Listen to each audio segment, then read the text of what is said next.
occasion, Rose Basketball Club is the first unrivaled champion. Angel Reese just secured a championship win, but let's be real, the competition wasn't exactly fierce. As she celebrated with the trophy, WNBA ratings continued to struggle. The big question is, was anyone actually watching? Some fans see her as the future of women's basketball, yet the league itself is still working to gain momentum. So how is it that Angel can dominate on the court but still not make the biggest impact where it truly matters? Meanwhile, in a more personal win, she just pocketed $50,000 on a flight, more than half of what she earns on her rookie contract. For now, she's keeping that little jackpot to herself.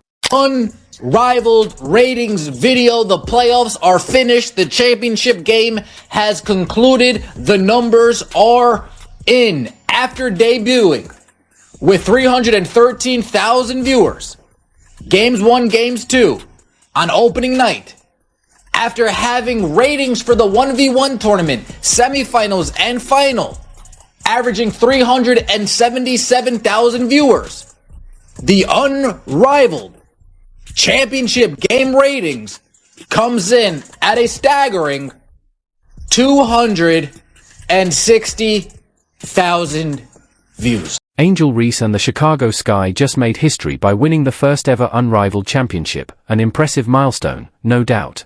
But let's be honest, does this achievement hold the weight of true greatness, or is it more like getting a participation trophy or showing up to work on time? Judging by Summer's reaction, you'd think she had just solved a global crisis rather than winning in a league that, at times, feels as competitive as a neighborhood pickup game. But hey, credit where it's due, the Queen of Dominance is celebrating her moment. Still, maybe it's worth keeping things in perspective when it comes to its real significance. The Rose just made history and just became 50K richer, you feel me? Because they just won the Unrivaled League first ever championship, man. I ain't gonna hold y'all. If y'all missed this Unrivaled season, yo, you missed one hell of a good one and a competitive one.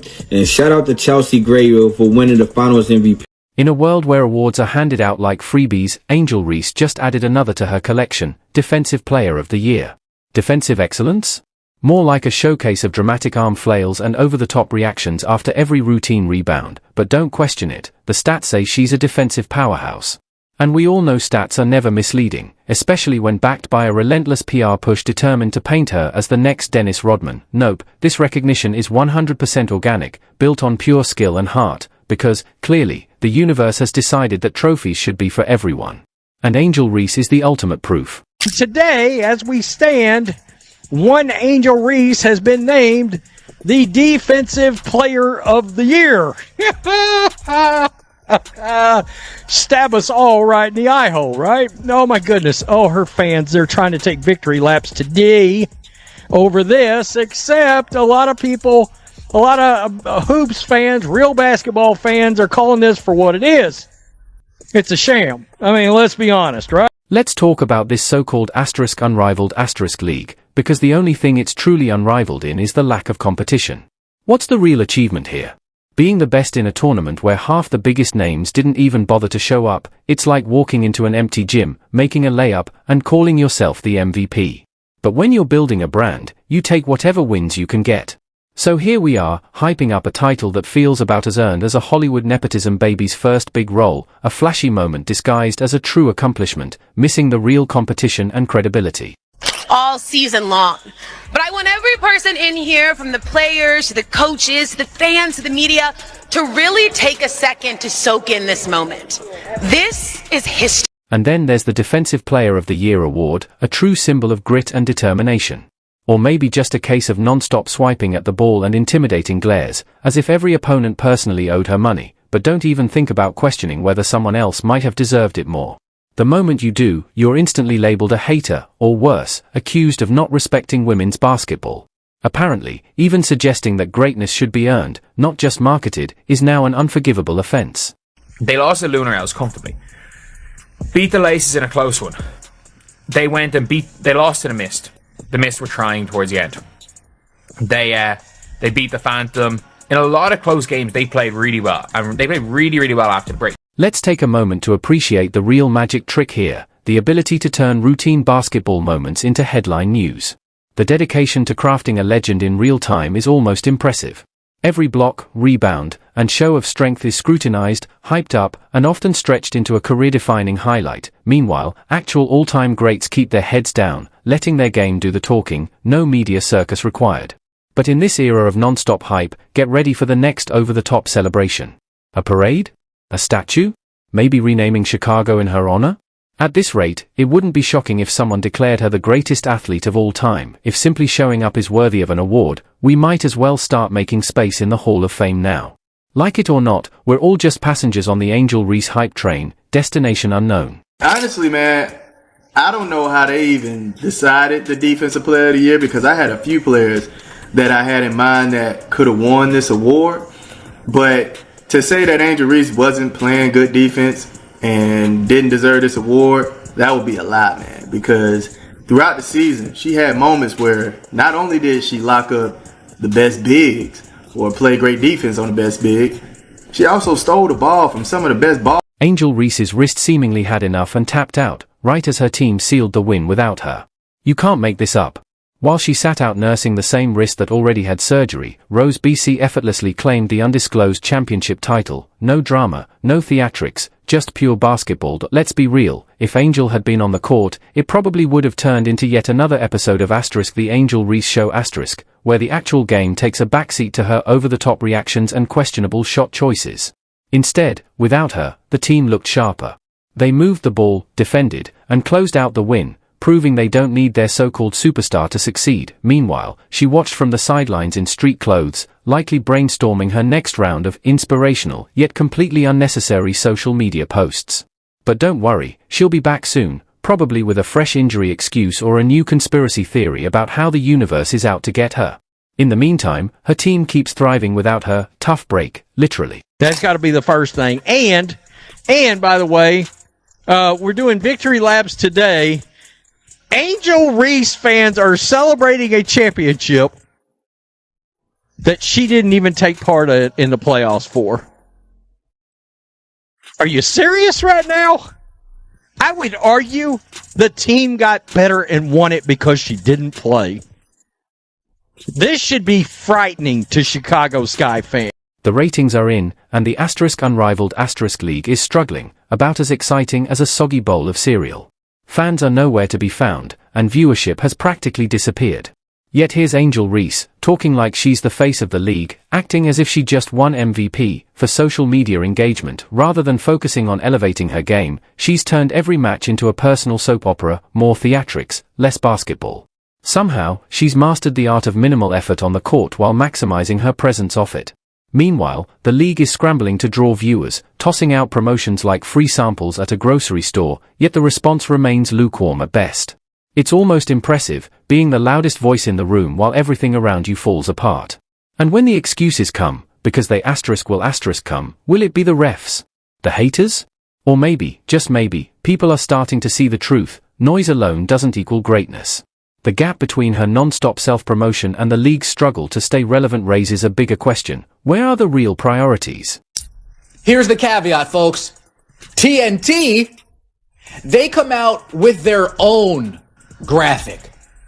And their own graphic boasts of a 364,000 average viewer for the finals. 385,000 peak viewership for the unrivaled finals. We'll touch on those other numbers later. But up 99% from the regular season, 364,000 average. Folks, if we look at the unrivaled playoffs, Laces versus Rose, that was broken down to both TNT ratings and True TV ratings. Yet for the championship game, somewhere in transition, somewhere along the pecking order, I guess the True TV ratings got lost. Oh, what a time to be alive. The unrivaled league has wrapped up, and, shockingly, no one watched. Turns out, slapping a flashy name on something and calling it a game changer doesn't automatically make people care. Who could have seen that coming? Ratings have tanked, enthusiasm has disappeared, and somewhere in a boardroom, executives are staring at each other, wondering how their groundbreaking idea flopped harder than a cancelled reality show. But don't worry, while the league struggles to hold even a fraction of an audience, Angel Reese is still making headlines, acting like she just won a championship through sheer talking alone. Never mind that she wasn't even in the MVP conversation, she always finds a way to be front and center when there's drama to stir. Instead of using this moment to reflect, regroup, or maybe even step back she hopped online to remind everyone that, no matter what happens to the league, she is still the main event. Meanwhile, the actual sport fades further into the background. It's almost surreal, the sound of one player's voice drowning out the silence of an entire league's collapse. Folks, it's over. Or it's close to it. If it's not over, it's close to it. I'm at that point where I think we are at a point of no return. I think we have hit a level where there are problems and they are starting to punch you right in the face. What am I talking about? I'm talking about the unrivaled television ratings from Friday night, their best night, and they are bad. They just keep getting worse. The funniest part? It's not like Angel Reese was dominating on the court to justify all this extra attention. No record-breaking performances, no jaw-dropping moments, just vibes. Her biggest highlights seem to come from social media, where a single tweet can send ESPN analysts into a frenzy, eager to discuss the drama rather than admit the league is playing to empty seats. And honestly, it's almost impressive. The league desperately needed someone to sell the product, engage fans, and build excitement. But instead of elevating the game, we got a masterclass in staying relevant for everything except basketball. Is this performance art? A social experiment? Some kind of next-level marketing strategy where the goal isn't actual success, but simply looking like you're winning, loudly and unapologetically? If so, mission accomplished. They wonder why no one is supporting their secondary dump. They wonder why no one is watching pretend basketball. Maybe if they focused on the actual basketball instead of focusing on their weird utopian fantasies, maybe their dump would be upgraded to a polished. Meanwhile, the ratings tell the real story. When it was time for fans to tune in, they didn't. When the moment came to captivate an audience, people checked out instead, and yet, rather than reflecting on why certain players, one in particular, are busy flexing online, acting as if their presence alone is bigger than the game itself. Spoiler alert, it's not. When viewership plummets, interest fades, and the league starts scrambling for survival, no amount of tweets or hype can change the reality that buzz only goes so so. Here we are, the league is struggling, ratings are in free fall, and instead of leadership or accountability, we get endless self-promotion, cryptic posts, and someone desperately trying to stay the main character in a story no one's watching. Maybe it's time for a new approach. Less forced drama, more focus on actual basketball. Authentic skill and competition might just bring fans back. And perhaps, just if everyone prioritized winning over attention they wouldn't have to beg for ratings. Most people who know Caitlin Clark, we're just being honest, probably are not WNBA fans, but they know of her because of her greatness and the way that she just burst onto the scene and made such a powerful impact. And this goes for all over the world. I mean, her name truly has transcended the WNBA. And while I hate to keep bringing up the Angel Reese and Caitlin Clark drama, because it would be nice to just put that to bed, it must be noted that Angel Reese is playing for Unrivaled. Caitlin Clark is not. The numbers are not great. Here we go again. The internet is in chaos over an award, and suddenly, people are comparing Angel Reese to Caitlin Clark as if a single trophy somehow levels years of skill, talent, and hard work. Let's entertain this for a second. The logic seems to be, Angel won an accolade, so she must be on Caitlin's level. A pretty wild leap, considering it ignores the actual game stats, shooting percentages, basketball IQ, impact, and, well, reality star. That's like saying winning a karaoke contest makes you the next Beyoncé. Just because something happens doesn't automatically make it significant. Meanwhile, Caitlin Clark is out here rewriting record books. She's putting up more points in a game than entire teams, draining half-court shots like she's got a built-in cheat code, and making the WNBA must-watch basketball. Angel? She's grabbing rebounds and throwing side-eyes, solid effort, but effort alone doesn't equal skill. Spoiler alert, hustle is great, but last I checked, asterisk scoring points wins games asterisk, not just passionate expressions and questionable shot choices. Every time Angel picks up an award, her fans act like she just knocked Caitlyn off her throne. But let's be real, why does the basketball world come to a standstill when Caitlyn is on the court, while Angel's biggest headlines come from social media? One is actively changing the game, the other is trending online. There's a major difference between raw talent that reshapes a sport and trophies that don't tell the full story.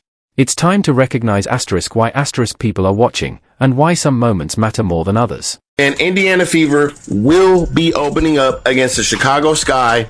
And for those that don't think that the Caitlin Clark and the Angel Reese, remember what the commissioner of the league said. There needs to be some type of back and forth. Why do you think they have Chicago first? One of the worst teams in the league. You have Chicago playing Indiana first. I wonder why. But last year when Caitlin Clark came